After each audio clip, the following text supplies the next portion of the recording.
ఇంతటి కార్యక్రమాన్ని ఏర్పాటు చేసినటువంటి మన పుణ్యవంతుల శ్రేణి గారికి, అలాగే రాజా గారికి, తాతాజీ గారికి, అలాగే నాయుడు గారికి, ఇక్కడికి ఈ వేదిక మీద కావాల్సినటువంటి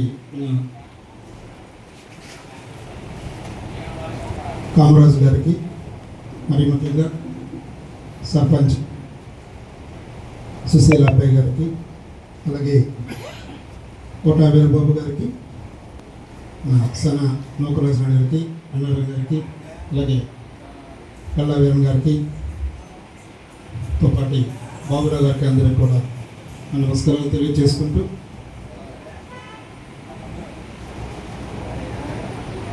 ఈరోజు అంటే మనము ఒక కార్యక్రమం చేసుకునేటప్పటికి ప్రతి కార్యక్రమం కూడా ఒక విశిష్టత ఉంటుంది. అలాగే వాళ్ళు చేసినటువంటి మంచి కార్యక్రమాలు మనం చెప్పుకుంటూ,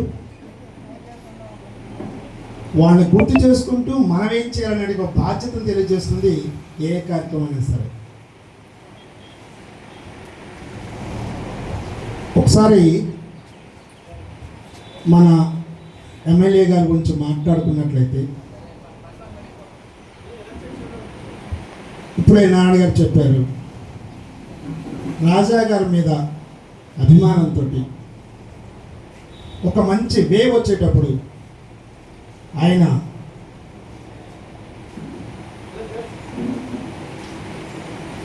మనకి లేకుండా పోవడం, తర్వాత